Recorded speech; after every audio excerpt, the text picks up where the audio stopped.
1.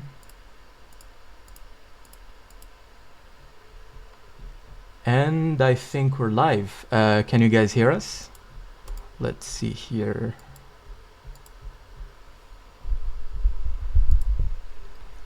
All right. Hey everyone, Adnan here. I'm really excited for this live stream because this release is really big. So let's not get carried away though. So let's step back a little bit. So last year we were the whole Epic thing happened, and we merged force with Epic, and today we're really excited to kind of present what comes next, because a few weeks ago there was like Bridge 2020, and Bridge is now completely free, whether you're a subscriber or you use Unreal. Like, just download it and you can use it forever. So that's really great. And now we're doing the same thing with Mixer as well. So just go to quixel.com/mixer and download, have fun. If you're an Unreal Engine user, not only do you get access to Mixer for free, you also get access to, I don't know, over 11,000 assets. Yeah, something along those lines. So all of that content for free, which means you can create essentially infinite variations of assets. Now, there have been so many questions with this release, about, can I have this feature? Can I have that feature? How do I do this? How do I do that? Can I do this and that? So let's cover those points, just a little bit, and then I'll hand over the mic to my colleague Josh Powers, who's our guest today. First of all, this Mixer 2020 build is our first in the Mixer 2020 release series, so you can expect a lot more updates. And while last year I think we had between 3 to 4 updates throughout the year, we're going to be releasing much more frequent updates throughout the whole year. So you can expect a lot of features like texture set, that's coming, better what is it called already, UV mirroring support, that's also coming, and you can also expect more brushes, more smart materials. And I saw this question quite a lot, baking. So people have been asking, hey, can I bake my normal map? Can I bake my AO, and so on and so forth? The answer is yes. We're working on a custom baker. It's not out right now, but we'll let you guys know as soon as it's ready. And we're really excited for that, because we know it's going to unlock a huge part of the custom asset texturing workflow. So on that note, we're hoping to kind of revamp that workflow quite a bit, because we realized that ideally you'd want to be able to have a lot of features, whether it's multiple texture sets, as I mentioned before, or baking, but you also want to be able to preview, select specific parts of a mesh, import meshes that are separated into groups. And yes, I see UDIM in the comments. Yes, UDIM is also planned in the Mixer 2020 release series. So lots of custom asset support features that are coming in.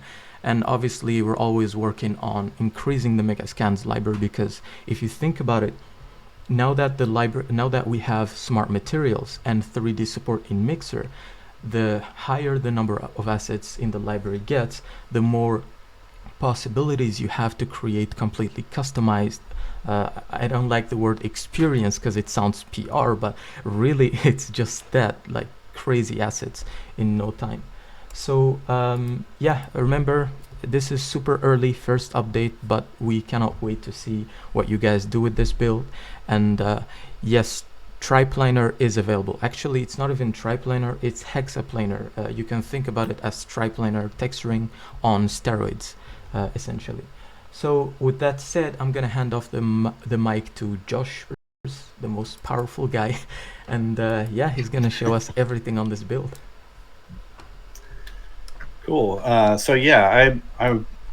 had a lot of fun with this new build. It's really exciting, and it's so incredibly easy to use, and it's just very artist friendly. And for me, I'm not like a super technical guy. I'm more of just wanting to be able to put the art down, and as there become more features and things like that, that just kind of like ends up causing me to slow down and to break my workflow. And so I am very excited with how streamlined and easy this is to use.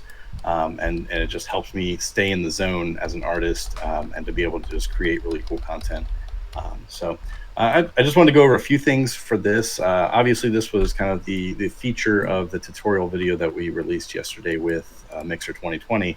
And there was a few areas that, just for time's sake, that I glazed over a little bit more than others. And so there's a couple things that I figured we could go over, and maybe a few additional things that we could add, just to show some of the new features that have been added and how we can utilize them to take the textures even further. So one of the things I wanted to note is, at the end of the video, I kind of like did some tweaks and adjustments.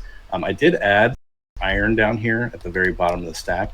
And that's just something I've done for a while, where if I don't, just in case I don't get any coverage, or I'm, just have a couple pixels that are missing, that don't have any mask coverage, or I didn't assign it to the right material ID or something like that.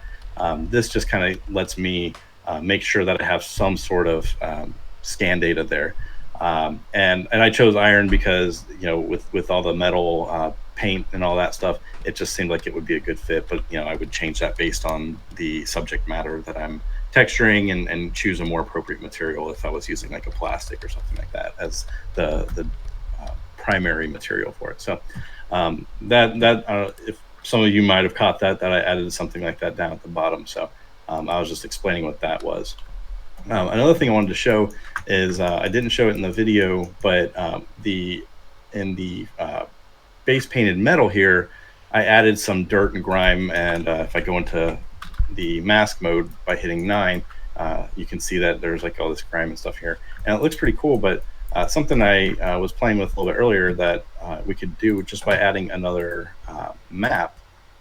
If I do the same thing as before, where I add a layer map, I select the base layer, which is going to let me select the ambient occlusion from my model. If I go ahead and I think I need to invert this, and then I hit add, as I adjust the range here, I can actually have it have the mask show up more, a little bit closer to where these surfaces are intersecting. And so if I go into albedo mode, you'll see that it's, instead of just being kind of like a universal speckly kind of grunge here, I can actually have it more caked up and built up right here, so that it looks like it's really accumulated towards the these points where there's crevices and there's intersecting geometry and things like that. And then as it fades away and gets further away from that, that's when you start to see the kind of speckling thing, which I feel is probably a little bit more realistic than just having that kind of universal speckling, which still I think that looks really cool, but this just adds another layer of believability to it, and just kind of makes it feel like things have really caked up near these crevices and intersecting points. So that was something that I kind of thought of after the fact, and when I just quickly tested it, it was like, oh wow, that actually worked pretty well. So something I thought I would show you guys. The canopy, some of you probably noticed that that was kind of like in a time-lapse type setting. It's really anything too crazy. It's just a scratched plastic, but I gave it a metalness just to kind of get that really cool, almost like chromey type reflection, but still something darker. I gave it a pretty dark albedo color, which isn't, if I was trying to make a metal, obviously